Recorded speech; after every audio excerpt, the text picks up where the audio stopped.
الحمد للہ الذی ہدانا لہذا وما كنا لنہتدی لولا ان ہدانا اللہ لقد جاءت رسل ربنا بالحق والصلاة والسلام علی النبی الامی المکی المدنی القرشی الہاشمی البدخی الابتخی التہام الدافع جیشات الاباطیل والدامع صولات الاوالی المعلن الحق بالحق بالقاسم محمد وعلى آل بیتہ الطیبین الطاہرین المعصومین المظلومین المنتخبین المجتنبین ولعنۃ اللہ علی اعدائہم ومنکر فضائلہم ومصائبہم اجمعین اما بعد فقد قال اللہ تبارک و تعالی فی کتابہ المجید والفرقان الحمید وقولہ الحق بسم اللہ الرحمن الرحیم انا اعطیناک الکوثر فصل لربک وانحر ان شانئک هو الابتر صلوات بھیج دے محمد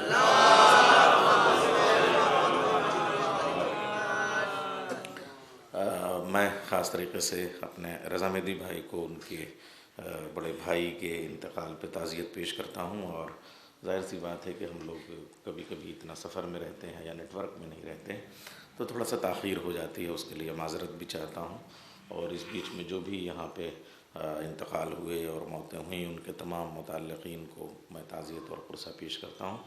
اور ظاہر سی بات ہے آپ لوگ دن کی مجلس میں سپہر کی مجلس میں کافی مصروف رہے اور تھکے، تو زیادہ وقت میں چاہوں گا کہ نہ لوں، لیکن وہی گفتگو جو صبح یہ سپہر میں ہو رہی تھی اس کو آگے بڑھاؤں گا۔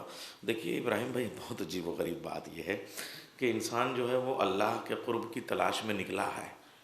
عجیب و غریب، وہ اللہ جو کہہ رہا ہے میں تمہاری شہرگ حیات کے قریب ہوں، بندہ اس کا تقرب تلاش کرنے کے لیے نکلا ہے۔ یہ تو ایسے ہی ہوا جیسے اڑتی ہوئی چڑیا ہوا ڈھونڈ رہی ہو، یا تیرتی ہوئی مچھلی پانی تلاش کر رہی ہو۔ بھائی پانی میں رہ کے پانی ڈھونڈ رہے ہیں آپ، ہوا میں اڑتے ہوئے آپ ہوا ڈھونڈ رہے ہیں۔ ایسے ہی وہ خدا جو کہہ رہا ہے میں تمہاری شہرگ حیات سے زیادہ قریب ہوں، آپ بار بار کر رہے ہیں میں نماز پڑھتا ہوں قربتاً اللہ، روزہ رکھتا ہوں قربتاً اللہ، کہاں ڈھونڈنے جا رہے ہیں آپ مجھے بتائیے۔ اچھا وہ اللہ بھی ہے، مطلب اللہ اسی کو تو توحید کا معجزہ کہیے، وہ اللہ بھی عجیب معجزہ ہے جو کہہ رہا ہے میں شہرگ حیات سے قریب ہوں، اس کے بعد ایک بالشت کے ادھر ایک فرشتہ بٹھا دیا اور ادھر شہرگ حیات کے ایک بالشت کے قریب ایک، جب وہ خود ہم سے اس سے زیادہ قریب ہے تو فرشتوں کی کیا ضرورت ہے؟ تو اس کا مطلب کچھ سمجھنے کی بات ہے اس میں۔ دیکھیے صلوات بھیجئے محمد آل محمد، ہے نا؟ یہ باتیں ذرا سا بہت نازک نازک سی باتیں ہیں، ذرا انسان سوچے اس کا مطلب وہ تقرب جس کو ہم کہہ رہے ہیں وہ تقرب کچھ اور ہے، ورنہ اللہ نہ اتنی دور ہے جسے دور کہہ سکیں، نہ اتنا نزدیک ہے جسے نزدیک کہہ سکیں، نہ اتنا پاس ہے جسے پاس کہہ سکیں، نہ اتنا بعید ہے جسے بعید کہہ سکیں، نہ ایسا اول ہے جس کی اول ہو، نہ ایسا آخر ہے جس کا آخر ہو، نہ ایسا باطن ہے جس کا باطن ہو، نہ ایسا ظاہر ہے جس کا ظاہر ہو۔ قسم خدا کا، شاید اسی لیے آپ یہ دیکھیے 1,24,000 نبیوں کی بات کروں گا، 23,999 میں سے نہیں، کسی نے حضرت آدم بھائی 1,000 سال تک رہے، کبھی توحید پہ کوئی خطبہ دیا؟ دیکھیے توحید کا پیغام پہنچایا، مگر توحید کیا ہے اس کو سمجھانے کے لیے حضرت آدم کا ایک خطبہ ہے، وہ تو بتانا۔ جناب نوح 2,500 سال رہے، کشتی بنائی، یہ کیا وہ کیا، سب کتنی محنت کا کام ہے، کبھی آدھا گھنٹے کی تقریر توحید پہ فرمائی انہوں نے؟ توحید کا پیغام تھا، توحید کا ہی حکم تھا، اللہ کا ہی حکم تھا، کشتی بنائی مگر توحید پہ کوئی خطبہ دیا؟ حضرت ابراہیم نے اللہ کا گھر بنایا مگر کبھی اسی گھر میں بیٹھ کے توحید پہ کوئی خطبہ دیا؟ کوئی توحید کیا ہے کبھی سمجھائی آپ مجھے بتائیے۔ خود رسول اللہ نے، حدیثیں ضرور ملیں گی مگر توحید کا، غدیر کا جو خطبہ ہے وہ ایک سماجیات کا بڑا خطبہ ہے، ولایت کا بڑا خطبہ ہے، مگر توحید کے اوپر کوئی خطبہ دیا؟ 1.25 لاکھ انبیاء نے جو کام نہیں کیا وہ علی نے کرنا شروع کر دیا۔ توحید پہ ہر جگہ توحید پہ خطبہ، توحید کیا ہے، توحید کیا ہے، تو علی نے ہی توحید پہ خطبے کیوں دیے؟ سوال یہ ہے کیا آدم کو کسی نے کہا کہ یہ خدا لگتے ہیں؟ کیا نوح کو کسی نے کہا کہ ارے یہ تو خدا ہے؟ کیا ابراہیم سے کسی نے کہا ابراہیم کو دیکھ کے کہ یہ خدا ہے؟ علی کو جس نے دیکھا کہا یہ خدا ہے، تو علی نے خدا کو سمجھانا شروع کر دیا۔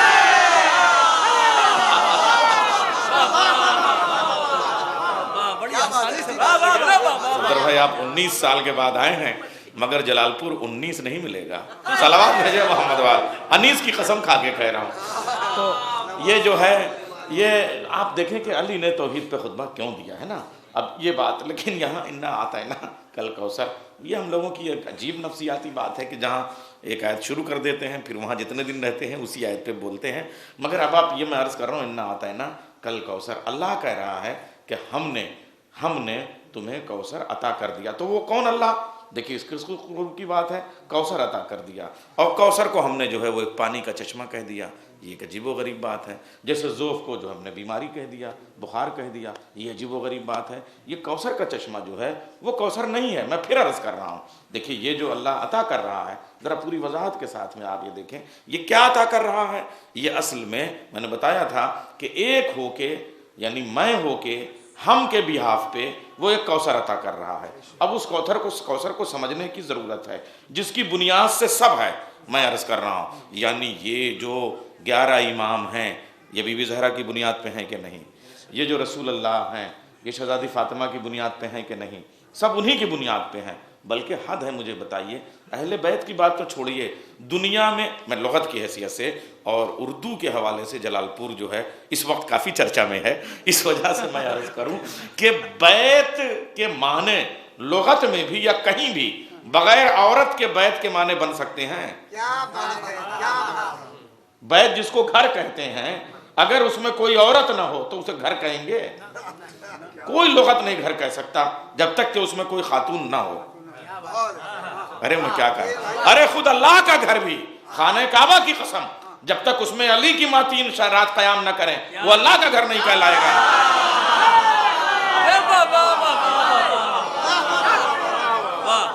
آپ بتائیے، عورت کے بغیر گھر کے معنی ہی نہیں بن سکتے.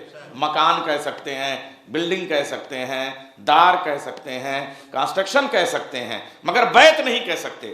بیت اسے کہتے ہیں جس میں کم سے کم 3 دن 3 رات کوئی نہ کوئی عورت رہے. تو اب مجھے بتائیے، جب عورت کے بغیر، ایک خاص عورت کے بغیر بیت نہیں ہو سکتا تو اہل بیت کیسے ہوں؟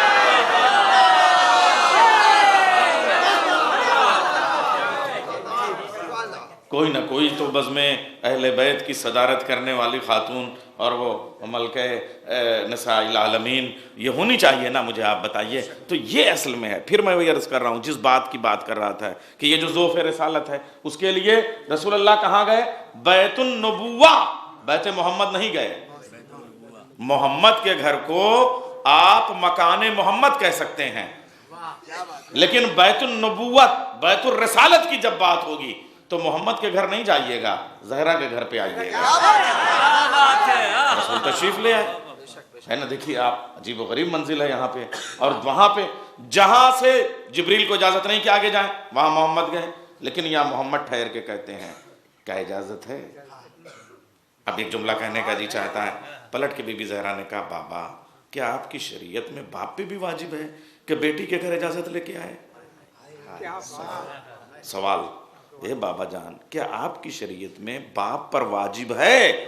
مار صاحب آپ نے مجھے پڑھائی ہے اردو، میں آپ سے تاریخ کے حوالے سے بات کر رہا ہوں. آپ کی شریعت میں کیا یہ بھی واجب ہے کہ باپ بیٹی کے گھر اجازت لے کے آئے؟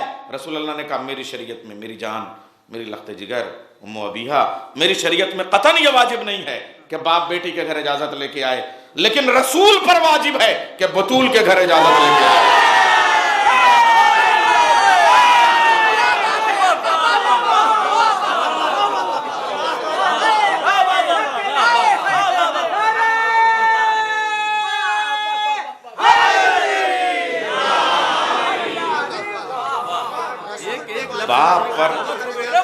باپ پر واجب نہیں ہے کہ وہ بیٹی کے گھر اجازت لے کے جائے، لیکن رسول پر واجب ہے کہ بطول کے گھر اجازت لے کے جائے. شان بطول آپ دیکھیں. اب پھر عرض کر رہا ہوں کیوں آئے ہیں بیٹی کے گھر اجازت لے کے؟ کیوں آئے ہیں؟ اس لیے کہ ذوف بدن ہے. ذوف بدن، پھر میں کہہ رہا ہوں، پیراسیٹامال لے کے نہ آپ آئیے گا کہ بخار ہو گیا تھا. رسول اللہ کو، رسول اگر کوئی بھی قرآن کے کسی لفظ کو صرف لفظ کے معنی میں آپ نے آنکا اور اس کا ترجمہ کیا تو پھر قرآن کے ساتھ آپ نے انصاف نہیں کیا. ذرا استعاروں پہ دیکھیے، ہمیشہ قرآن استعاروں میں بات کرتا ہے. یہ جو حضرت آدم سے لے کے یہاں تک کہ جتنے بھی یہ جو قرآن میں آ رہا ہے کہ صاحب یہ والتین والزیتون، زیتون کا ذکر، تین کا ذکر، اور چرند کا ذکر، پرند کا ذکر، فاختہ کا ذکر، کبوتر کا ذکر، نہر کا ذکر، یہ ہمیشہ کہیں کسی کے معنی میں، قرآن میں چڑیا کے معنی چڑیا نہیں ہے.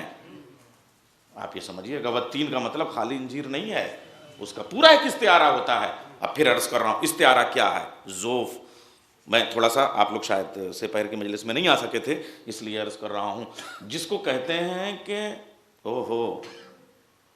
ہندی میں ایک بہت اچھی سی جو ہے وہ اس کا ایک ٹرمنالوجی ہے، وہ ہے کرتویہ بودھ،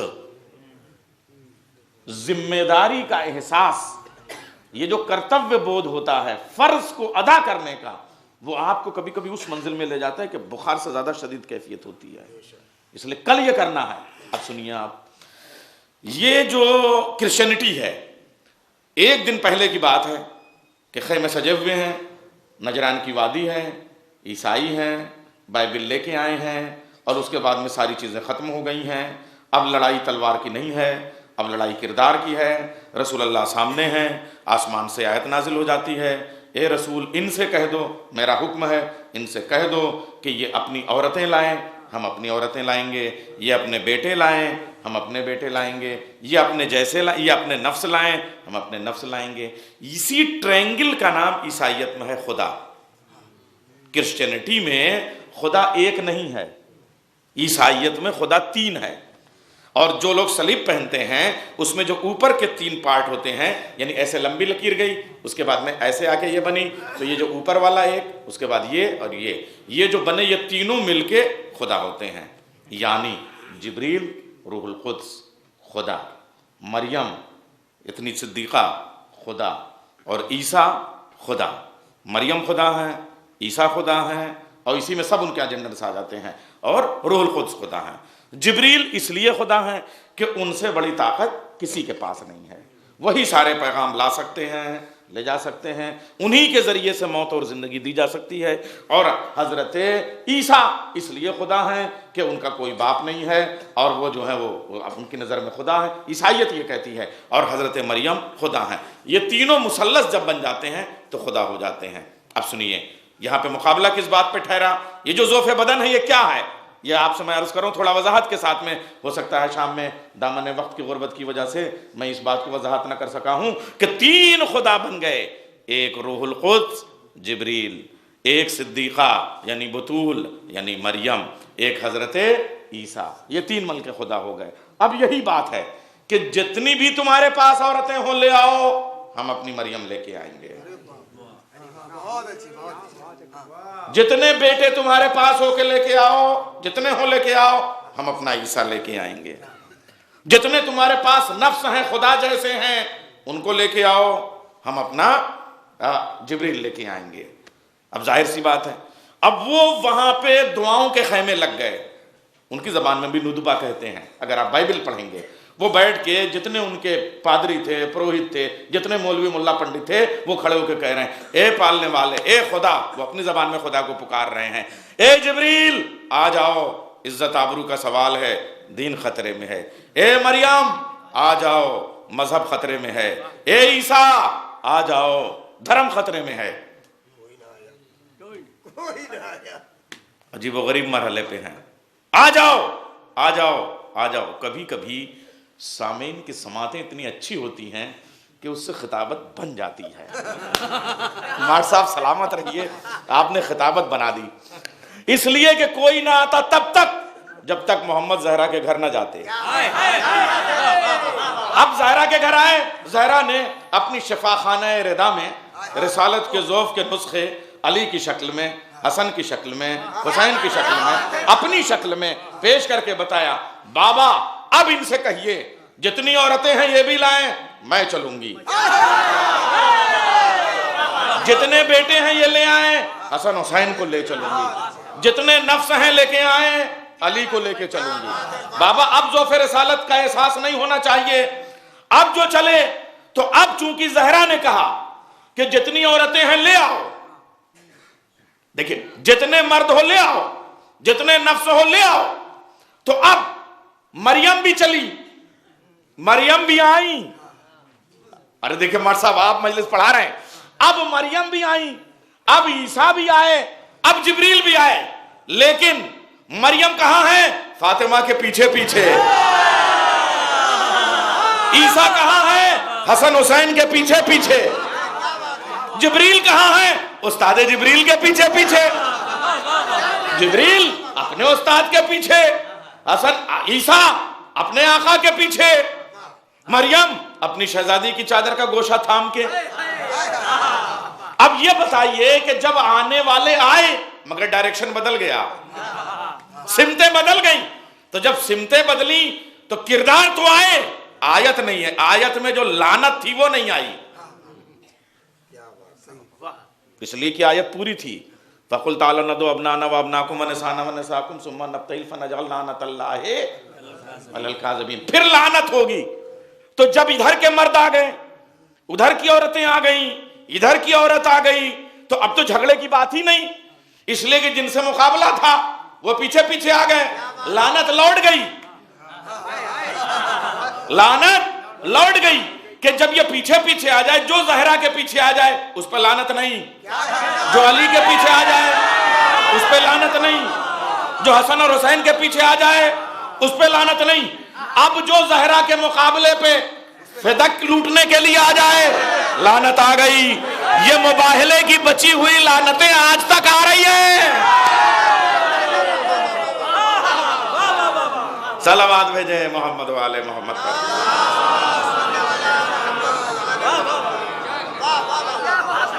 بس آج تھوڑا سا بہرحال بات ہو رہی تھی, یہ جو یہ سورہ کوثر ہے, یہ شجرہ ہے اصل میں, یہ شجرہ طیبہ بھی ہے, شجرہ خبیثہ بھی ہے.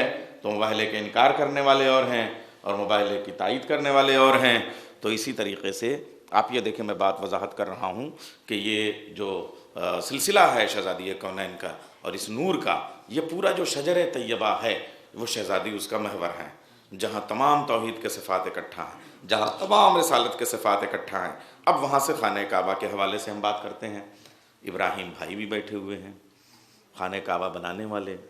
خانہ کعبہ بنانے کے بعد میں وہ جو پوری یہ تقریباً 40 سلسلے کی نسلیں ہیں, لوئی, فہر, غالب, مرہ, تو وہاں کے بعد میں یہ رسول اللہ سے 200 سال پہلے شام کے کچھ جو ہے وہ سازشی قبیلے جو ہیں وہ گئے اور خانہ کعبہ پہ حملہ کیا.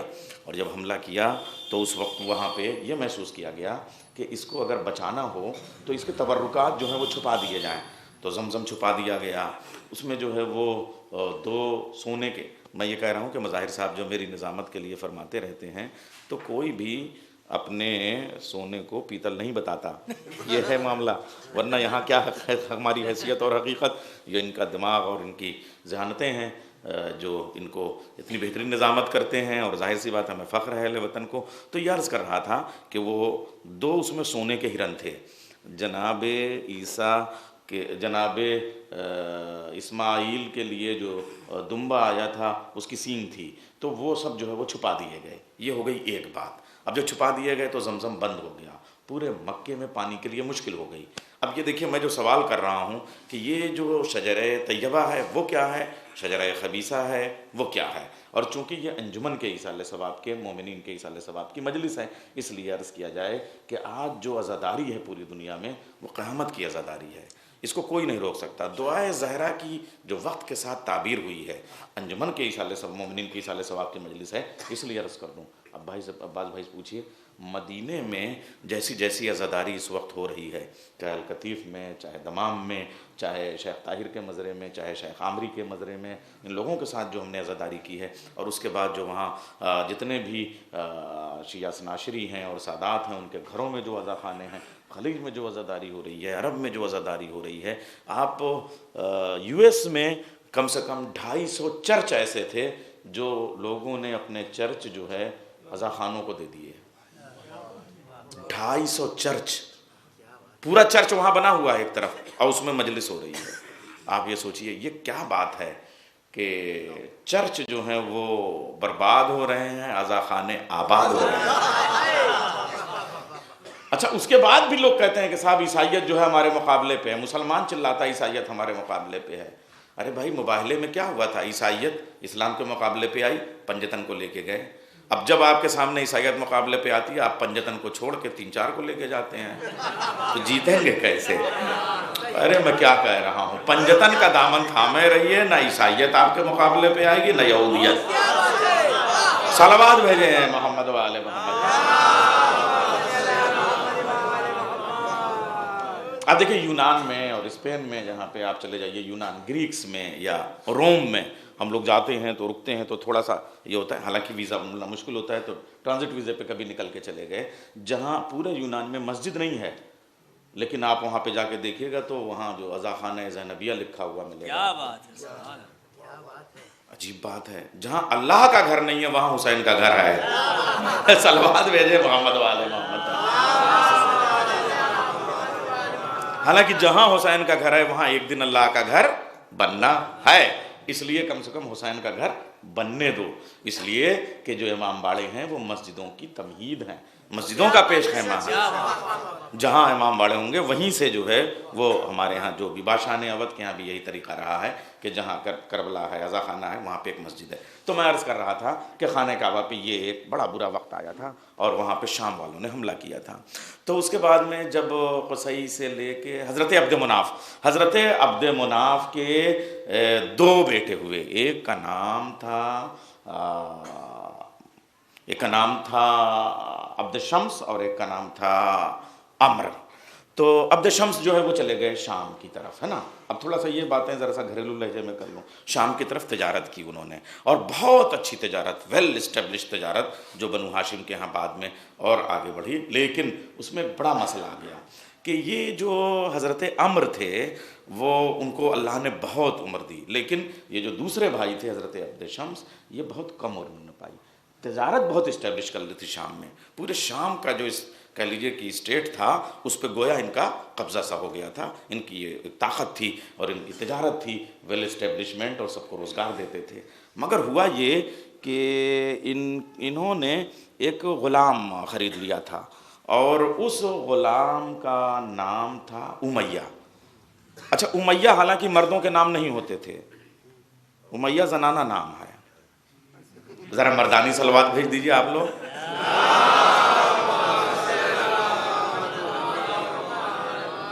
یعنی کچھ لوگ ایسے ہوتے ہیں جن کی شکل صورت تو مردوں جیسی ہوتی ہے مگر عادات و اطوار تھوڑے سے وہ زنانہ ہوتے ہیں. میں اور باتیں نہیں کہوں گا، اور بھی سب مردانہ ہیں اس لیے کہ نسل تھوڑی سی بڑی ہے، لیکن عادات و اطوار ذرا سا، حرکتیں جو ہیں جیسے کہ لگائی بجھائی ادھر ادھر. حالانکہ ہمارے ہاں عورت کی بھی یا صفات ہمارے ہاں نہیں ہیں، اور عورت کے لیے مولا علی نے جو بات کہی ہے اس کو ذرا سا آپ سمجھیے گا. مولا علی نے بے شک کہا کہ عورت بچھو ہے. وہی مولا علی نے امام حسن کے وصیت نامے جو ول ہے، جو آخری ان کے جملے ہیں اس کو تو مانیں گے آپ، اس میں صاف لکھا اے میرے لال حسن، جہاں جہاں یہ میری وصیت جا رہی ہے ان کے اوپر یہ واجب ہے کہ اس پہ عمل کریں کہ عورت تمہارے لیے ریحان ہے. اور اس کے بعد میں یہ بھی بات کہی پوری عورت کی وراثت کی بات. مگر اس کا مطلب یہ نہیں ہے کوئی بھی بیٹی ہو اس سے محبت کرنا مگر بیٹے کے برابر میں اس کی وراثت نہیں ہے. بیٹی کو آدھی وراثت دینا، بیٹے کو دونی وراثت دینا، اور جہاں جہاں یہ وصیت جائے قیامت تک ان کے اوپر واجب ہے. مگر 2 جملے میں کہوں گا. مولا نے اسی نہج البلاغہ میں کہا کہ عورت بچھو ہے، اقرب ہے. اسی نہج البلاغہ میں کہا عورت پھول ہے، ریحان ہے، تلسی ہے، خوشبودار تلسی ہے، جنت کا پھول ہے. عورت جنت کا پھول ہے. دونوں باتیں ایک ساتھ مولا کیوں کہہ رہے ہیں؟ اس کا مطلب وہ والی عورت اور ہے، یہ والی عورت اور ہے. اب اس سے زیادہ کیا کہوں؟ میدان والی عورت اور ہے، جنت والی عورت اور ہے، سیدھی بات. مگر جملے کی اور وضاحت جب مولا علی کہیں گے تو خالی اس کا مطلب اتنا تھوڑی ہوگا. جب ہم بار بار کہیں گے لفظ کو استعارے میں سمجھیے تو سمجھیے آپ اس کو. مولا علی نے کہا عورت بچھو ہے، عورت ریحان ہے. اس کا مطلب جب تک نامحرم ہے بچھو ہے، محرم ہوتے ہی ریحان ہے.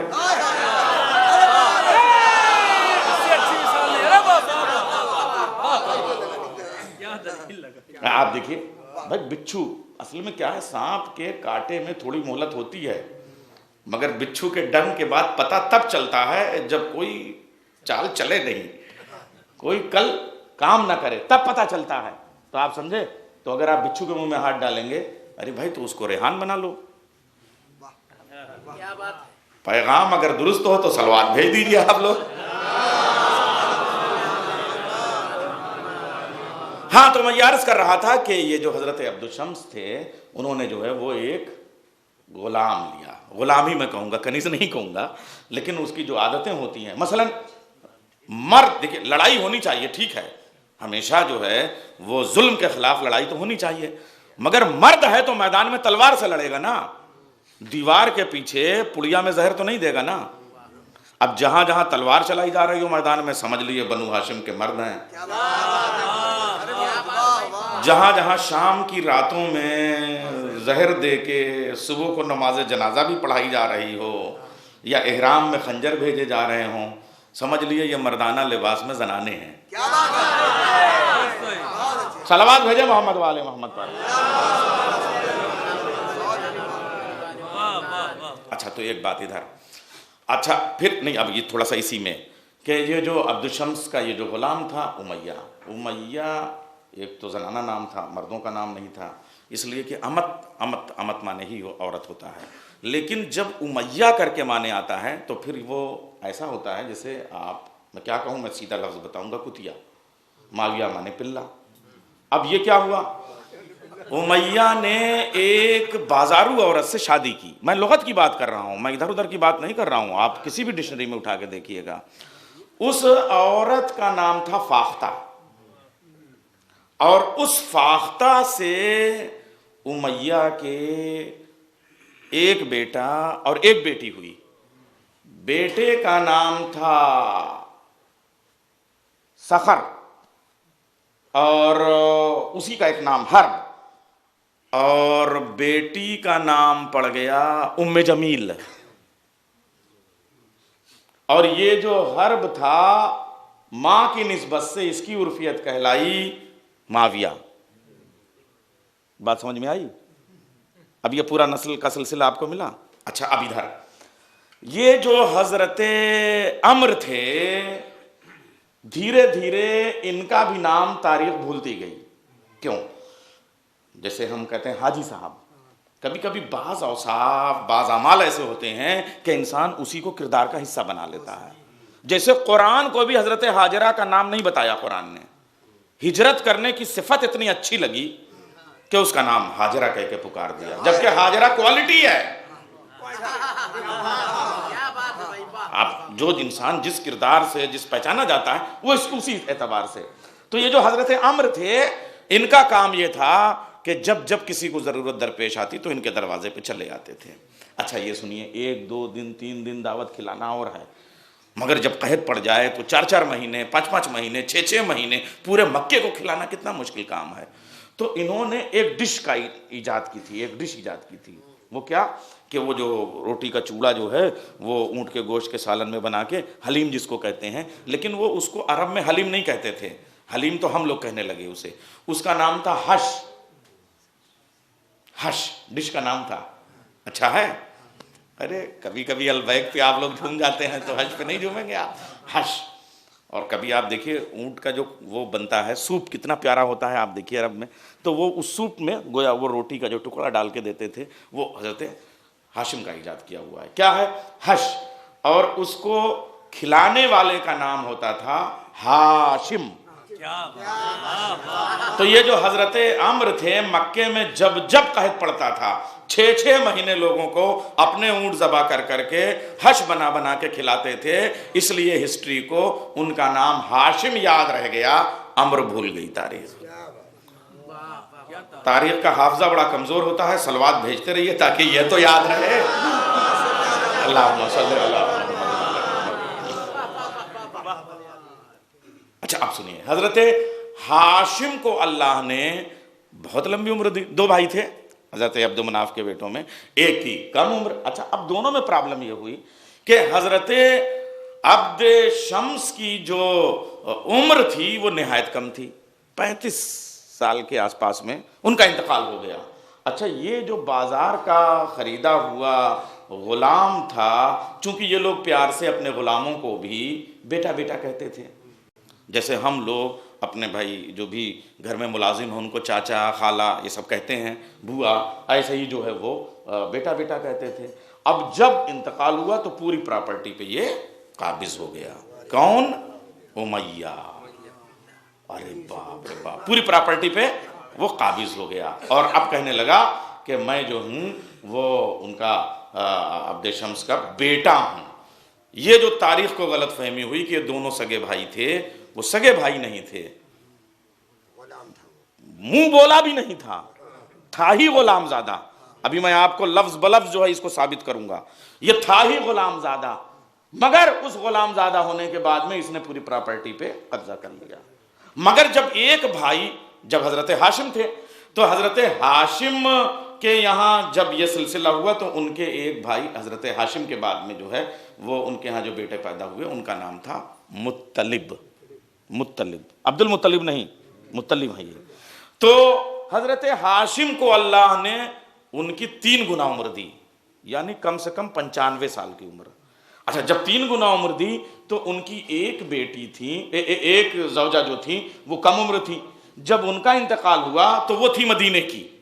جب مدینے کی تھی، کہانی کوئی ٹیڑھی تو نہیں چل رہی ہے، صحیح چل رہی ہے کہ نہیں؟ تو مدینے کی جو ہے، ارے مگر کہانی میں ہوں کرتے رہا کریے، سلوات ہی بھیجتے رہیے، اللہم صلی علی محمد و آل محمد۔ تو وہ مدینے چلی گئیں شوہر کے انتقال کے بعد میں، اور ان کی آغوش میں ایک بیٹا تھا۔ وہ جو بیٹا تھا وہ حضرت ان کا تھا، یعنی کہ پورا جو سلسلہ حضرت ہاشم سے، وہ ان کا نام تھا شیبۃ الحمد۔ مگر وہ بچہ اتنا چھوٹا تھا کہ وہ وارث تو پوری وراثت کا وہی ہوگا، مگر چھوٹا اتنا تھا کہ حضرت مطلب نے انتظار کیا کہ وہ کم سے کم اس عمر میں پہنچ جائے، 16 17 18 سال کا وہ بچہ ہو جائے تو میں اسے لا کے یہاں پہ بٹھاؤں، اور جب بٹھاؤں گا یہاں تو اس کو سرداری کے کچھ آداب بتائے اور یہ وہ سب۔ تو حضرت مطلب جو ہیں وہ اس کی عمر کا انتظار کیا کہ ٹھیک ہے، میرا ہی ایک بھتیجا ہے وہاں پہ پل رہا ہے، جب وہ بڑا ہو جائے گا تو میں لے کے آؤں گا۔ تو جب وہ بڑا ہو گیا تو وہ اس کو لینے کے لیے گئے، مگر ایک ہی اونٹنی پہ آ رہے تھے۔ تو حضرت مطلب جو تھے وہ آگے تھے، ظاہر سی بات ہے وہ سن رسیدہ تھے، اور پیچھے وہ جوان ایسے کہ لوگ سمجھے کہ یہ مطلب کا غلام آ رہا ہے۔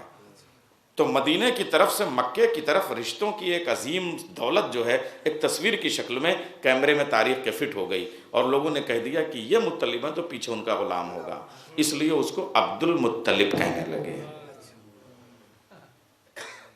اب سنیے، ادھر جو ہاشم تھے، جیسے ہی پتا چلا کہ میرے بھائی عبد شمس کی پراپرٹی پہ ایک غلام زادہ قابض ہو گیا، تو انہوں نے باقاعدہ آ کے اس کو کہا کہ تم یہ دولت واپس کرو، جس میں لڑائی پھر بڑھی۔ یہ جو کہتے ہیں نا کہ تاکہ لڑائی ہو، وہ میں آپ کو لڑائیاں بھی بتاؤں گا، تاکہ اس میں لڑائی خوب بڑھی، اور جو لڑائی بڑھی تو یہ ہوا کہ صاحب سردار کون ہے مکے کا؟ تو اس نے کہا کہ بھائی جتنے بھی اس طرح کے لوگ ہوتے ہیں چور دروازے سے آتے ہیں، وہ سب سے پہلے ڈنڈا اور جھنڈا اٹھا کے کہتے ہیں کہ سردار ہم ہیں۔ یہ عجیب و غریب بات ہے صاحب۔ تو اس نے کہا کہ ہم، کہا کہ ٹھیک ہے تو آؤ مقابلہ سامنے ہو جائے۔ تو مقابلہ ہوا، تو پہلے آج بھی الیکشن میں ضمانت دی جاتی ہے نا، تو ضمانت کے طور پہ ایک شرط رکھی گئی، کنڈیشن یہ رکھی گئی، جو جیت جائے گا وہ یہاں پہ 7 سال تک سردار قریش رہے گا۔ 7 سال کے ٹرم کا باقاعدہ طور پہ وہاں پہ انتخاب ہوا، جس طریقے سے بھی ہوا، اور جو یہاں پہ ہار جائے گا وہ واپس جائے گا۔ وہ کہاں جائے گا؟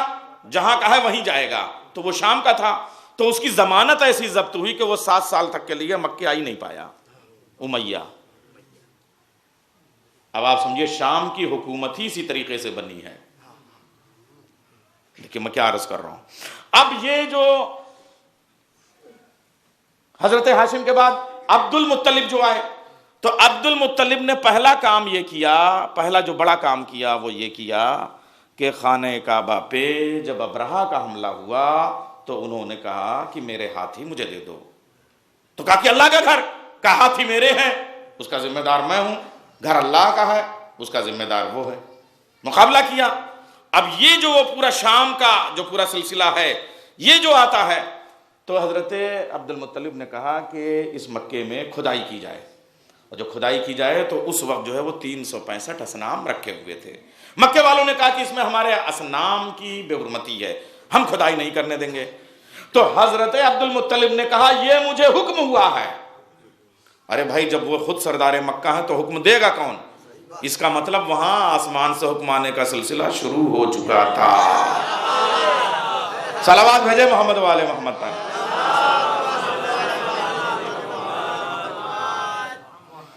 تو کہا کہ صاحب کھدائی ہوگی۔ جب کھدائی کی تو اس میں جو ہے وہ سینکڑوں مزدور لے کے کھدائی کر رہے ہیں، اور اس کھدائی میں کیا کیا نکلا؟ 2 سونے کے ہرن نکلے، حضرت اسماعیل والے دمبے کی سینگ نکلی، اور اس کے بعد میں وہ زمزم جو سوکھا پڑا تھا اس کو حضرت عبد المطلب نے تر و تازہ کر کے پورے مکے کے لیے پیاس بجھانے کا سبب بنایا، زمزم۔ صلوات بھیجے محمد والے محمد۔ ابراہیم بھائی تاریخ آپ کی ہے، یہ حضرت عبد المطلب نے یہ بڑا کام کیا۔ آپ سنیے، حضرت عبد المطلب تو یہاں پہ آئے، اور اس کے بعد میں پورا سلسلہ حضرت عبداللہ اور یہ سب آپ جانتے ہیں۔ اب میں بہت تفصیل میں نہیں جاؤں گا، اس لیے کہ گھڑی کی سوئیاں بہت تیزی سے آگے بڑھ گئی ہیں۔ اب یہاں پہ ایک سلسلہ ذرا سا وضاحت کے ساتھ کہ ادھر جو ہے وہ امیہ کے بعد جب وہ 7 سال کا ہارا تو اس کے ہاں بھی ایک بیٹا، کس سے؟ فاختہ سے جو چلا تھا، آپ سمجھے آپ، تو وہ ایک بیٹا اور ہوا۔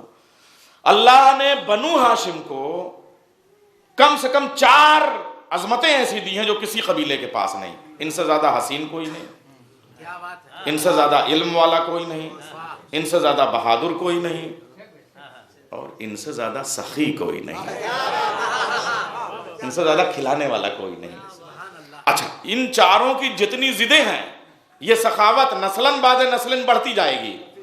یعنی حضرت ہاشم جتنے سخی ہیں، ان کے بعد جو اس گھر میں آئے گا وہ ان سے زیادہ سخی ہوگا۔ وہ جتنا صاحب علم ہے، حضرت ہاشم کے علم کی کوئی کمی نہیں ہے۔ قلم کی ایجاد حضرت ہاشم نے کی، علم کی بھی ایجاد باضابطہ جو آج ہمارے سامنے ہے حضرت ہاشم نے کی۔ اب آپ سمجھے، علم جو آتا ہے، اسی لیے علم 2 سبب سے آتا ہے۔ دیکھیے، جنگ لڑنا ہر کسی کا کام ہے، مگر جیتنے کے لیے 2 چیزیں ضروری ہیں۔ Number 1 ددیحال، number 2 ننیحال۔ ددیحال سے علمداری آتی ہے، ننیحال سے وفاداری آتی ہے۔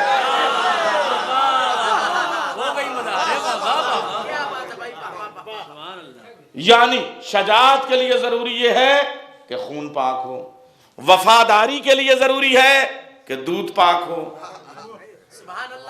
اب علم لے کے تو کوئی بھی خیبر میں چلا جائے گا، مگر دروازہ وہی اکھاڑے گا جو وفادار بھی ہو۔ صلوات بھیجے محمد والے محمد پر۔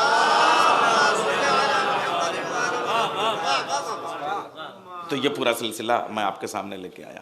تو یہ جتنا حسن ہے وہ آگے نسل میں بڑھے گا، سخاوت اگلی نسل میں بڑھے گی۔ آپ دیکھیں کہ آپ کی شجاعت اگلی نسل میں بڑھے گی، جتنی بزدلی ہے وہ ادھر بڑھتی جائے گی، جہالت ادھر بڑھتی جائے گی۔ اچھا، ادھر حسن ہے تو بدصورتی ادھر بڑھ جائے گی۔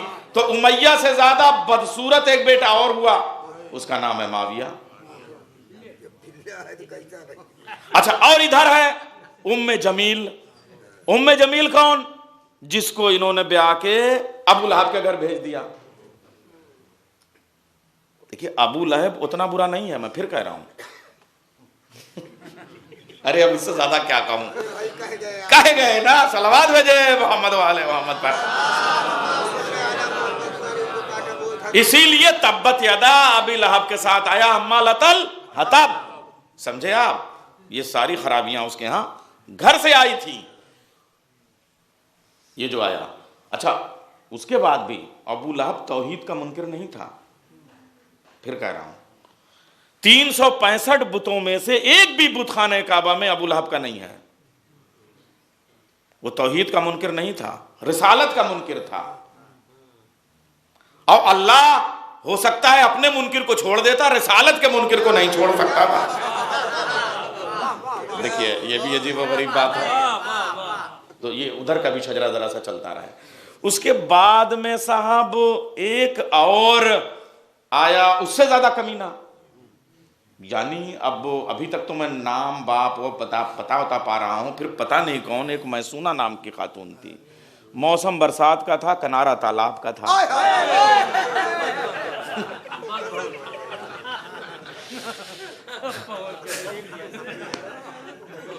وہ ایک تحفہ پھینک کے چلا گیا، اسی کا نام ہے یزید۔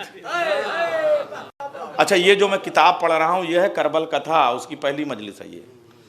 ہم لوگوں کو تو وہی کتاب پڑھائی جاتی ہے، اس میں یہ واقعہ لکھا ہے، وہیں سے اردو سیکھی ہے۔ صلوات بھیجے محمد و آل محمد پر۔ اچھا، اب یہ جو دقت ہے آپ سمجھیے جو میں کہہ رہا ہوں کہ ادھر پورا سلسلہ میں نے آپ کے سامنے عبد مناف قصی، اور وہاں سے عبد مناف، اور پھر وہ حضرت ہاشم، اور اس کے بعد حضرت عبد المطلب اور عبداللہ، اور اس کے بعد رسول اللہ، اور اس کے بعد میں مولا علی، اور پھر مولا حسین، اور ادھر جو ہے وہ امیہ اور حرب اور صخر اور معاویہ کے بعد جو ہے وہ یزید۔ آپ سمجھے دقت یہی ہے کہ یہ یزید نے بیعت کا مطالبہ کیا تھا، بس یہیں سے بات مکمل کر رہا ہوں، وہ اکیلے حسین سے بیعت کا مطالبہ نہیں تھا۔ یزید کے ہاتھ میں معاویہ کا ہاتھ تھا، معاویہ کے ہاتھ میں حرب کا ہاتھ تھا، حرب کے ہاتھ میں صخر کا ہاتھ تھا، صخر کے ہاتھ میں فرعون کا ہاتھ تھا، فرعون کے ہاتھ میں شداد کا ہاتھ تھا، شداد کے ہاتھ میں نمرود کا ہاتھ تھا، نمرود کے ہاتھ میں ابلیس کا ہاتھ تھا۔ اور یہ جو امام حسین تھے، جیسے اس کی اپنی مجبوری، ایسے امام حسین کے ساتھ بھی کنڈیشن یہ تھی کہ حسین کا ہاتھ اکیلا نہیں تھا، حسین کے ہاتھ میں علی کا ہاتھ تھا، علی کے ہاتھ میں محمد کا ہاتھ تھا، محمد کے ہاتھ میں عبداللہ کا ہاتھ تھا، عبداللہ کے ہاتھ میں عبد المطلب کا ہاتھ تھا، عبد المطلب کے ہاتھ میں ابو طالب کا ہاتھ تھا، ابو طالب کے ہاتھ میں حضرت ہاشم کا ہاتھ تھا، حضرت ہاشم کے ہاتھ میں قصی کا ہاتھ تھا، قصی کے ہاتھ میں ابراہیم کا ہاتھ تھا، ابراہیم کے ہاتھ میں موسیٰ کا ہاتھ تھا، موسیٰ کے ہاتھ میں عیسیٰ کا ہاتھ تھا، عیسیٰ کے ہاتھ میں نوح کا ہاتھ تھا، نوح کے ہاتھ میں آدم کا ہاتھ تھا۔ تو اگر حسین یزید کی بیعت کر لیں تو محمد نے ابو سفیان کی بیعت کر لی، موسیٰ نے فرعون کی بیعت کر لی، ابراہیم نے نمرود کی بیعت کر لی، آدم نے ابلیس کی بیعت کر لی۔ تو اس کا مطلب حسین نے ایک بیعت کا انکار کر کے بتایا کہ آدم کے وارث کا نام حسین ہے، نوح کے وارث کا نام حسین ہے، ابراہیم کے وارث کا نام حسین ہے، موسیٰ کے وارث کا نام حسین ہے، عیسیٰ کے وارث کا نام حسین ہے۔ اتنی ساری طہارتیں ایک ہو جائیں تو حسین بنتی، اتنی ساری نجاستیں ایک ہو جائیں تو یزید بنتی۔ صلوات بھیجے محمد و آل محمد۔ کیوں بھائی، ایک ماتمی انجمن نے یہ مجلس کی ہے تو ذرا اس قسم کا بیان ذرا سا میں نے سوچا مناسب کہ یہ ہم بیان کر دیں۔ تو آپ نے دیکھا کہ یہ کتنا اہتمام تھا، وہ جو ہم شہزادی کے نور کی بات کر رہے ہیں وہ پورا ایک سلسلہ ہے جہاں سے ہم بیعت کرنے والے ہیں، کچھ بیعت کا انکار کرنے والے ہیں۔ تو ایک حسین کا پورا ایک سلسلہ، یزید کا پورا ایک سلسلہ۔ اب جیسے بی بی زہرا نے باغ فدق کے مقدمے میں رسالت اور ولایت کو بچایا، ایسے ہی زینب نے پورے کربلا کے مقدمے میں امامت کو بچایا۔ بس بات یہاں تک آئی۔ اچھا، چونکہ میں نے تھوڑا سا 5 منٹ ابھی اور لوں، ورنہ بھیا کہتے ہیں 5 منٹ اور، تو جب مصائب شروع ہو جاتا تو پہلے ہی سے کہہ دوں میں۔ تو زہرا کا اختیار میں نے شام کو پڑھا، اب زینب کا اختیار دیکھیں۔ بیعت کا مطالبہ کرنا حسین کے اختیار کو چیلنج کرنا تھا، اس لیے زینب نے کہا کہ یزید، میں اپنے حسین کا اختیار بتانے، اپنے بابا علی کا اختیار بتانے، اپنا اختیار بتانے تیرے گھر تک آؤں گی۔ اختیار ثابت کرنا ہو تو گھر میں جا کے ثابت کیا جاتا ہے۔ تیرا اختیار اتنا نہیں ہے کہ تو شام سے کربلا آ جائے۔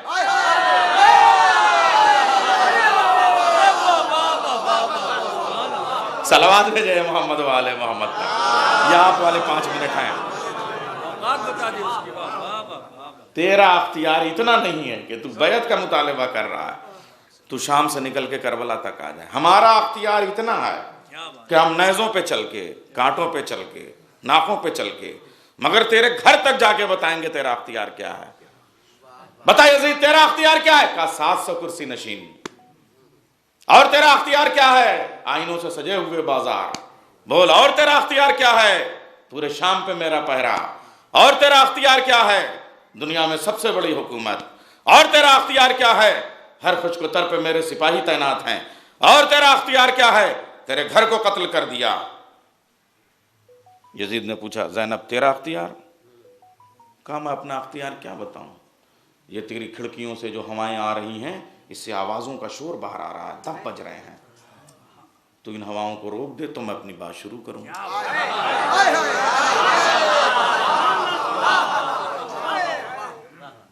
اس نے کہا یہ تو میرے اختیار میں نہیں ہے.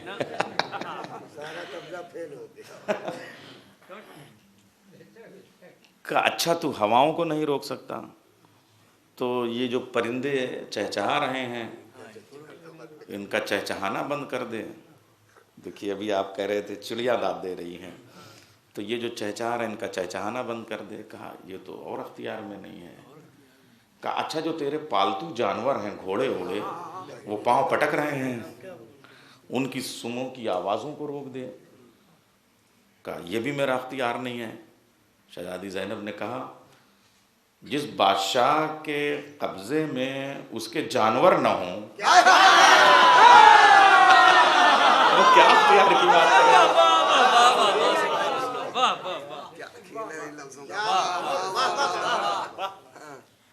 تو گھوڑوں کی ٹاپیں نہیں روک سکا.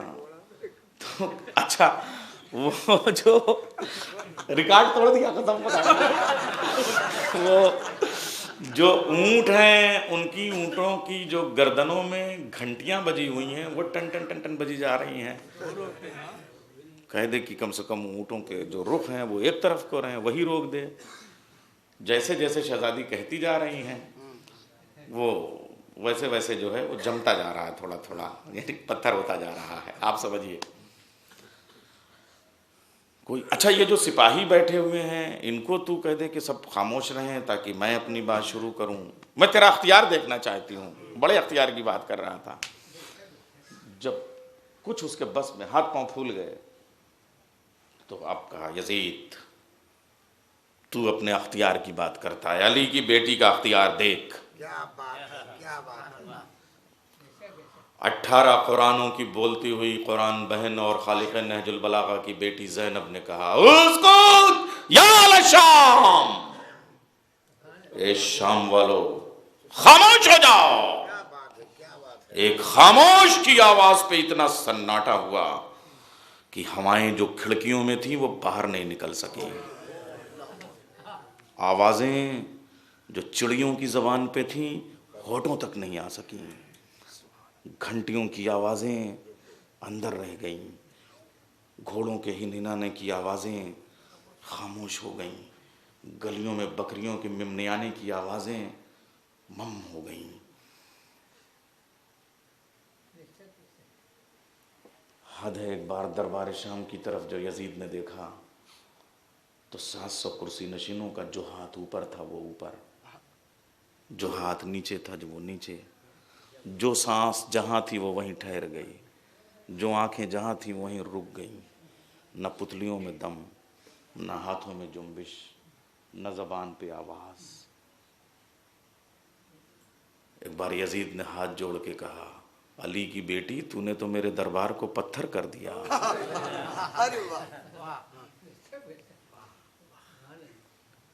یزید کی یزیدیت اور فرعون کی فرعونیت اور رعونیت کے سارے بت زینب کے ایک جملے نے توڑ کے پھینک جیسے خانہ کعبہ میں علی نے توڑے تھے.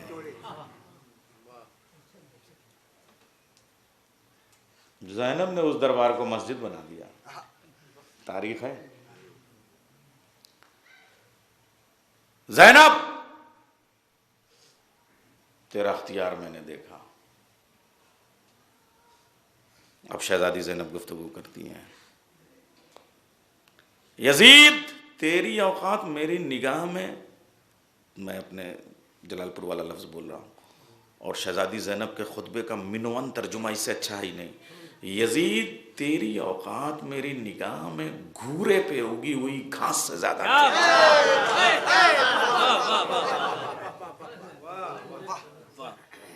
اور دوسرا جو خطبے کا جملہ ہے اس کا ترجمہ کر رہا ہوں.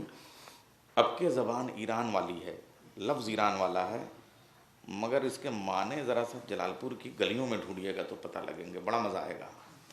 یزید تجھے اپنے سگوں پہ بہت ناز ہے.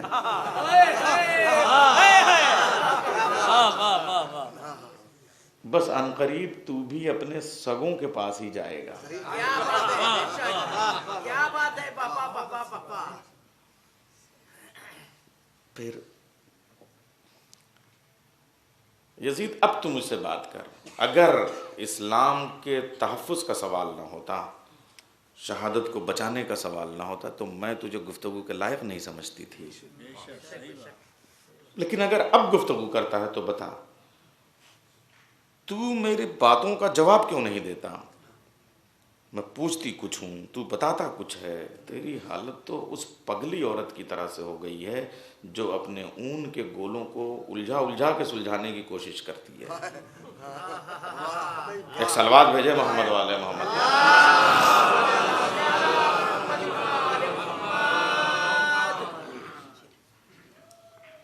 جناب زینب نے اپنا اختیار دکھایا.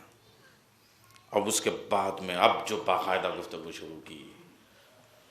1000 تعریفیں اس خدا کے لیے جس نے ہمارے صدقے میں اس کائنات کو پیدا کیا، جس نے رسالت ہمارے ہاں دی. اب سنیے گا، جناب زینب کے خطبے کے شجرے حسب اور نسب کے اعتبار سے اتنے پاکیزہ ہیں.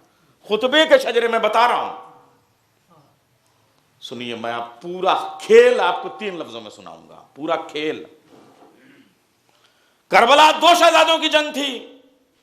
امیہ اور ہاشم 2 سگے بھائی تھے، دونوں میں برابر لڑائی ہوا کرتی تھی. یہ تاریخ ہے جھوٹی. تاریخ لکھنا اور ہے، تاریخ گڑھنا اور ہے. جس ڈکشنری کے شجرے سے رسول نے کلام کیا تھا، اسی شجرے سے وہی لفظ مولا علی نے رکھا، وہی لفظ جناب زینب نے رکھا ہے.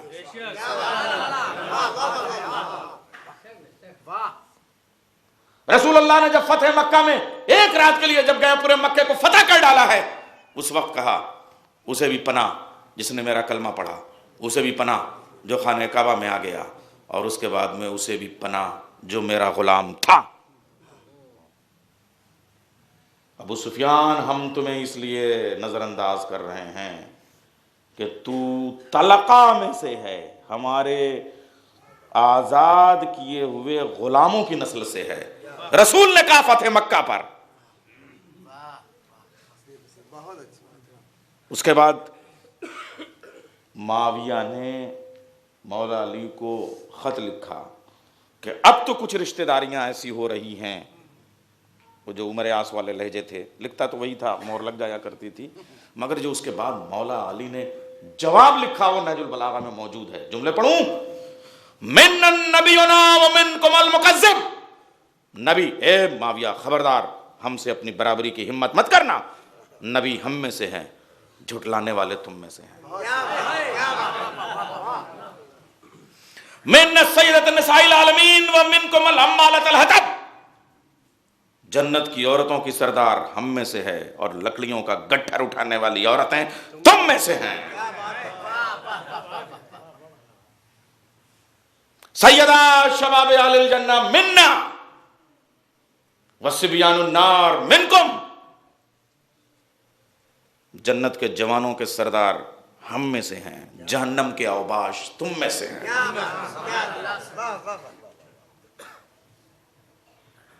پھر اگلا جملہ کہ کیا منافق اور ایمان دونوں کی برابری ہو سکتی ہے؟ اور اس کے بعد میں کہا کیا آزاد اور طلیق دونوں ایک ہو سکتے ہیں؟ تو آزاد کرنے والا اور طلیق لفظ استعمال کیا، وہاں نہج البلاغہ میں موجود ہے خط. طلقہ رسول نے استعمال کیا بنو امیہ کے لیے، طلیق علی نے استعمال کیا بنو امیہ کے لیے. جناب زینب نے جو خطبہ شروع کیا، یبن طلقہ، اے یزید ہمارے آزاد کیے ہوئے غلاموں کی اولاد، جس علی کی ذوالفقار 70 نسلیں آگے دیکھ کے چلتی تھی، اس کی بیٹی کیا 7-8 پشت کی پیچھے کی باتیں نہیں جانتی تھی؟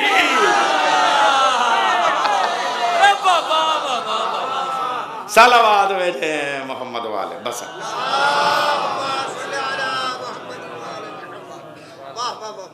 اب یہ تو حسینیت اور کربلا اور یہ پورا جو ہمارا عزاداری ہم کیوں کرتے ہیں اس کا فلسفہ، بیعت، انکار بیعت، یہ تو واضح ہو ہی گیا بس ارباب اعزاز. لیکن آج سے پہلے میں داخلہ کوفہ پڑھ رہا تھا.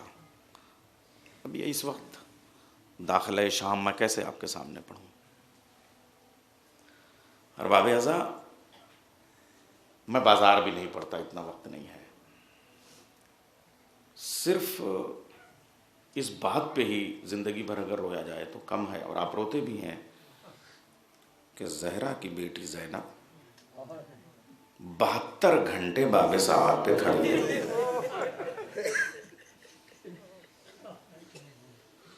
72 گھنٹے کھڑی رہی. اچھا، مسافت جو اس سے پہلے کی بازاروں کی اور گلیوں کی ہے اس کے وقت الگ ہے. 3 دن 3 رات 72 گھنٹے دروازے پہ کھڑی رہی. اچھا 72 گھنٹے نہیں، 2 ہی گھنٹے، 1 گھنٹے صحیح. سوال یہ ہے 1 منٹ کو صحیح، زہرا کی بیٹی کھڑی کیوں رہی؟ اور اس سے پہلے گلیاں. آپ چاہیں اگر دمشق میں، تو ہم تو علماء کے ساتھ بہت گئے، طلباء کے ساتھ بہت گئے، تو وہ سوق حمیدیہ اور سوق رفیقیہ اور یہ سب جو بازار ہیں، تو جن بازاروں پہ جائیے وہ کہتے ہیں کہ صاحب زینب اس راستے سے گزری تھی، زینب اس راستے سے گزری تھی. یعنی جو محل ہے اس کے چاروں طرف بازار ہے، اور وہ گلی بھی دربار تک آتی ہے، وہ گلی بھی دربار تک آتی ہے، وہ گلی بھی دربار تک. تو یہ ایک بازار سے گزری تھی، تو ہر بازار والا کیوں کہتا ہے؟ اب آپ مقتل پڑھیں گے تو وہ پتہ چلے گا کہ کچھ جو بازاروں قسم کے تجارت کرنے والے لوگ ہوا کرتے تھے وہ تو ان بازاروں میں تھے، اور جو ان کی اپنی زبان میں شرفا تھے، اب وہ جس کو کہتے تھے، میں ان کے لیے کیا لفظ استعمال کروں، ان کی عورتوں نے یزید کو خط لکھا کہ ہماری غیرت کا تقاضا نہیں ہے، ہماری غیرت اجازت نہیں دیتی کہ ہم ان بازاروں میں تیرے خارجی کا تماشا دیکھنے کے لیے جائیں. اب یہ مر جانے کے لیے لفظ کافی ہے. ہماری غیرت اجازت، پھر وہ بازار کیسے سجائے گئے ہوں گے، آئینے کیسے؟ ہم اس بازار میں نہیں جائیں گے. اگر تجھ کو تماشا دکھانا ہے ان خارجیوں کی عورتوں کا تو ہماری گلی سے گزار، ہماری گلی سے گزار، ہماری گلی سے گزار. زہرا کی بیٹیاں ہر بازار سے کہاں لائی گئیں؟ باب ساعات پہ. باب ساعات پہ 72 گھنٹے ہوتا کیا تھا؟ یہ بھی تو ایک سوال ہے نا. نمبر 1، اندر کرسیاں سج رہی تھیں، شراب کی محفل سجائی جا رہی تھی، دف اور شادیانوں کی باہر آوازیں تھیں. اور دوسرے، یزید کو 2 شوق بہت زیادہ تھے، ایک شراب کا، اس ملعون کو خدا لعنت کرے، اور ایک شطرنج کا. تو یہ جو دربار ہے اندر والا تو آپ نے جا کے تخت دیکھا ہوگا، یہ جو باہر ہے باب ساعات، یہاں پہ اس نے ایک مچان بنوایا تھا، اور اس مچان پہ اپنے ساتھیوں کے ساتھ بیٹھ کے شطرنج کی بساتیں بچھائی تھیں. اور اس مچان کے چاروں طرف 18 نیزے تھے، ان پہ بنو ہاشم کے سر تھے. تو وہ شطرنج کی ایک چال چلتا تھا، اور جب چال چلتا تھا تو اس کے کچھ درباری شاعر تھے، اس میں ایک کا نام تھا مختل. تو مختل سے کہتا تھا اب میں چال چل چکا، اب تھوڑی دیر کے لیے میں شراب پیوں گا اور تو بنو ہاشم کی حجو کر. تو حضرت علی اکبر کے سر کو جو اس کا قاتل تھا وہ اپنا نیزوں پہ گھماتا تھا، اور اس کے بعد میں مختل حضرت علی اکبر کی حجو میں شعر کہتا تھا، اور یہ شعر سن کے شطرنج کھیلتا تھا اور شراب کے پیک پیتا تھا. خدا لعنت کرے یزید کا یہ سب کام. 72 گھنٹے ایسے جناب زینب کو دیکھنا پڑا. ارباب اعزاز اب سنیے، یہ جو مولا سجاد 40 سال تک خون کے آنسو روتے رہے، میں آپ سے پوچھنا چاہوں گا کہ پہلا خون کا قطرہ آنکھ سے ان کی کب گرا؟ یہ ذرا بڑا سوال ہے. شام غریبہ گزر گئی، سجاد روئے مگر خون کے آنسو نہیں روئے۔ حضرت عباس کے شانے کٹے، امام حسین لے کے آئے، سجاد روئے مگر خون کے آنسو نہیں روئے۔ علی اکبر کے کلیجے سے حسین نے برچھی کا پھل کھینچا اور خیمہ گنج شہداء میں لا کے رکھا۔ سجاد نے سلام کیا، روئے مگر خون کے آنسو۔ حد ہے، علی اصغر کی ننھی سی لہد بنتے ہوئے بھی دیکھی، اجڑتے ہوئے بھی دیکھی۔ 2 بار علی اصغر کو شہید ہوتے ہوئے سجاد نے دیکھا، روئے مگر خون کے آنسو نہیں روئے۔ پھر کہوں، کوفے کا بازار سجا ہوا تھا، ابن زیاد کے دربار میں جناب زینب گئیں، اپنے بھائی کے سر کے ساتھ گئیں، بے چادر گئیں، روئیں۔ ارے بھائی، جس شہر میں باپ کی حکومت رہی ہو، جہاں شہزادی رہی ہوں، جہاں قناتیں کھنچ کے چلتی ہوں، وہاں بے مخنہ و چادر، بغیر محمل کے، بغیر ہودج کے، اونٹ کی ننگی پیٹھ پہ بٹھا کے زینب لے جائیں گے، روئیں مگر خون کے آنسو نہیں روئیں۔ کب پہلا روئے جناب زینب؟ کب مولا سجاد خون پہ بی بی زینب کو دیکھا جاتے ہوئے مگر نہیں روئے۔ کب روئے؟ ایک بار کسی نے، منہال نے پوچھا تھا مولا سجاد سے کہ آپ کے اوپر سخت مشکل کہاں گزری؟ کہا الشام الشام الشام۔ کہا شام کی کس منزل پہ؟ بس ایک منزل بتائی کہ جب پہلا دروازہ گزر گیا، دوسرا دروازہ گزر گیا۔ یہ میں خالی کہتا جا رہا ہوں، مگر آپ ہر دروازے کی مصیبتیں سوچئے تو مر جائیے۔ جب 8واں دروازہ بھی گزر گیا اور میں ٹھوکریں کھاتا ہوا کونیوں کے بل دھیرے دھیرے باب ساعت کے قریب آیا، تو جب 72 گھنٹے تک میری پھوپھی اماں وہاں پہ کھڑی رکھی گئیں، اب آپ سوچیے عجیب و غریب منزل ہے، تو وہ لمحہ بہت قیامت کا تھا جب آگے کے تماشائیوں کی بھیڑ، ازدحام، ہجوم، یعنی یزیدی ہرکارے، یزیدی سپاہی، یزیدی لاؤ لشکر، شادیانے بجانے والے، آگے والی بھیڑ کھسک نہیں رہی تھی، پیچھے والی بھیڑ رک نہیں رہی تھی۔ میری پھوپھی اماں کھڑے کھڑے بیٹھ گئی اور اس کے بعد کہتی ہیں، بیٹا سجاد اب تیری پھوپھی سے اٹھا نہیں جاتا۔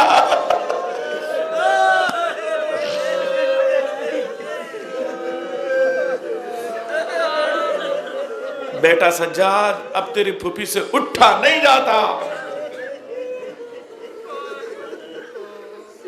اب سنیے وہ جملہ، جیسے ہی جناب زینب نے 72 گھنٹے مکمل ہونے کے بعد میں کہا، میرے لال سجاد اب تیری پھوپھی اماں سے اٹھا نہیں جاتا، اتنے میں اندر سے ایک فرمان آیا لکھ کے، پرچہ باقاعدہ جو فرمان کا آرڈر ہوتا تھا، اس میں یہ ہوا، لکھ کے آیا کہ سجاد اب اپنے قافلے سمیت، اپنی پھوپھی سمیت دربار میں چلو۔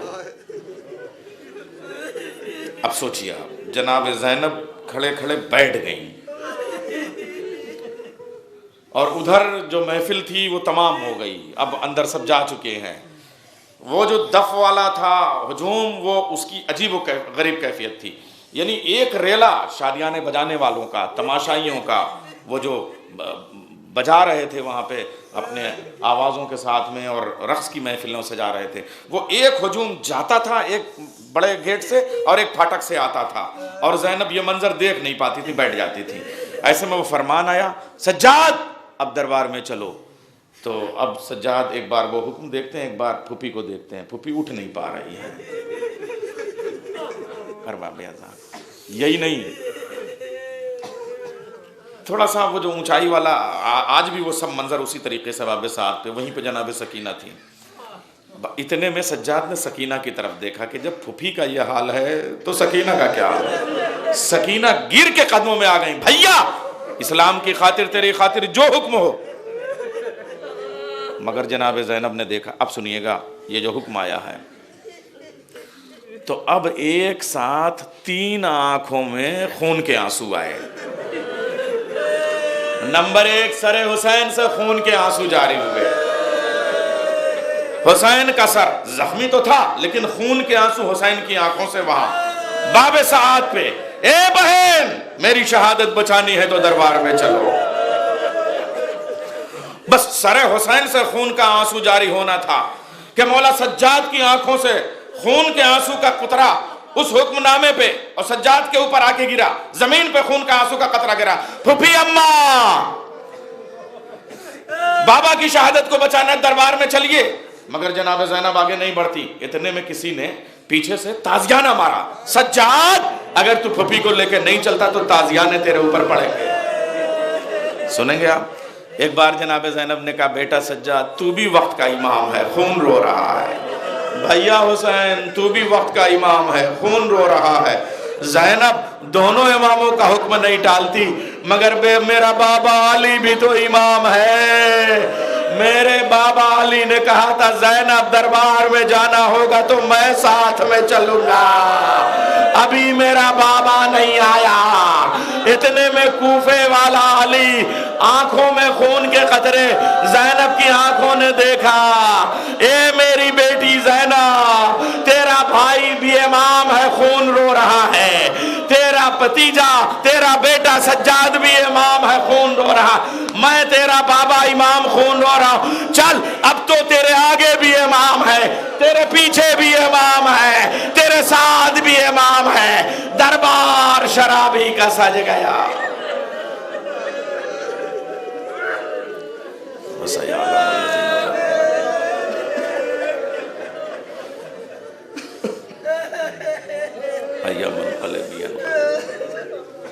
یا زہرا یا زہرا یا زہرا. پالنے والے ہماری اس مختصر سی مجلس اور اس عبادت کو قبول کر لے، اس عزاداری کو قبول کر لے، ان آنسوؤں کو قبول کر لے، اس گریے کو قبول کر لے، اس ماتم کو قبول کر لے، اس پرسہ کو قبول کر لے. اور ہماری یہ عبادت ایسی ہو، ایسی مخلص ہو کہ بی بی زہرا ہم سے راضی ہو جائیں اور وہی ہماری شفاعت کی ضامن ہوں. اے پالنے والے، یہ جو بچے رو رہے ہیں ان کا بچپنا سلامت رہے، یہ جو جوان ہیں ان کی جوانیاں سلامت رہیں، یہ جو بزرگ ہیں ان کا سایہ سلامت رہے، ہماری ماؤں اور بہنوں کی چادریں سلامت رہیں، ان کی آغوش سلامت رہے، ہماری قوم کا مستقبل مزید تابناک ہو. اے پالنے والے، علم اور عمل کی دولت سے ہمیں مالا مال رکھنا، جنت البقیع کی تعمیر کے اسباب پیدا کر دے، جنت المعلیٰ تعمیر ہو جائے اور جلدی سے جلدی ہمارا 12واں امام، ہمارا زندہ امام تشریف لے آئے اور ہمیں ان کے ناصروں میں شمار فرما. متقبل منا انک انت السمیع العلیم. ایک مرتبہ سورہ حمد اور 3 مرتبہ سورہ توحید کی تلاوت فرما کے انجمن حسینیہ کے تمام مرحومین مومنین و مومنات اور جملہ مومنین و مومنات کو ایصال کر دیں.